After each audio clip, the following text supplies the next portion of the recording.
कपिल सिब्बल जे आहेत त्यांनी विधानसभेच्या अध्यक्षांच्या भूमिका जी त्यांनी घेतली ती माझ्या आकलनाच्या बाहेरची आहे असं सिब्बल म्हणालेत। पण 2018 ची जी घटना आहे ज्याचा उल्लेख वारंवार सिब्बल आपल्या युक्तिवादामध्ये करतात, ज्या घटनेच्या ला धरूनच एकनाथ शिंदे हे त्या पक्षामध्ये होते, मात्र त्या घटनेवर आणि एकनाथ शिंदे यांनी जी बाहेर पडून जी भूमिका घेतली त्याच्यावर एक राजकीय विश्लेषण करायचं झालं एकनाथ शिंदे यांच्या या भूमिकेवर, तर ते तुम्ही कशा पद्धतीने करा?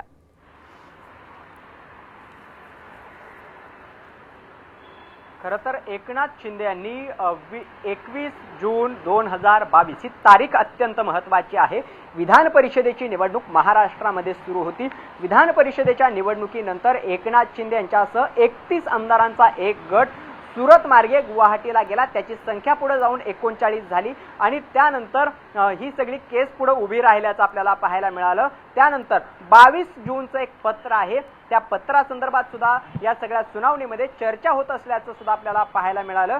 ते पत्र जे व्हीप आहे, व्हीप आणि गटनेता बदलण्यासंदर्भातील ते पत्र होतं आणि तोच मुद्दा सुद्धा आहे या सगळ्या सध्याच्या सुनावणीमध्ये महत्त्वाचा ठरतोय। एकनाथ शिंदे यांनी ज्या पद्धतीने हे सगळं बंड केलं, त्यानंतर त्यांची राजकीय भूमिका घेतली आणि त्यांनी भाजपसोबत सत्ता स्थापन केली, मुख्यमंत्री झाले, आतापर्यंतच्या सगळ्या काही घडामोडी पाहिल्या तर कपिल सिब्बल यांनी या सगळ्या घडामोडीवरून या सगळ्या मुद्द्यांवरती आक्षेप घेतलेला आहे। त्यांनी म्हटलं की 2018च्या घटनेनुसारच तुम्ही या सगळ्या गोष्टी पुन्हा एकदा करत असाल तर एकनाथ शिंदे यांनी जी काही ज्या पदांचा लाभ घेतलेला आहे तो सुद्धा चुकीचा आहे, त्यावरही कपिल सिब्बल यांनी बोट ठेवल्याचं आपल्याला पाहायला मिळतंय।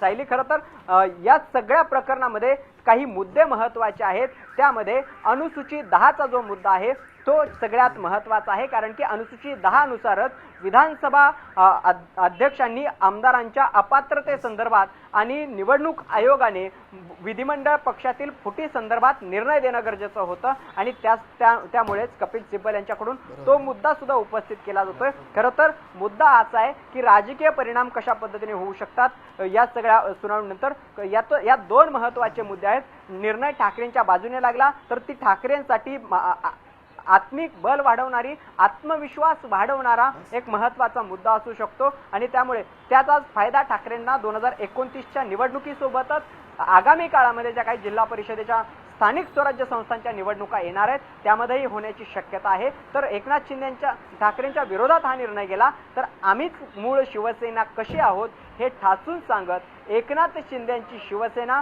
पुन्हा एकदा लोकांमध्ये जात जास्तीत जास्त लोकांचं बहुमत आपल्या बाजूने कसं वळेल याकडे लक्ष देईल आणि खरी शिवसेना आपण आहोत हे लोकांच्या मनामध्ये इस्टॅब्लिश करण्यासाठी पूर्ण ताकदीने लोकांमध्ये जाण्याचा त्यांचा प्रयत्न असू शकतो। अशा पद्धतीने या दोन्ही बाजूने याचं विश्लेषण आपल्याला करता येईल।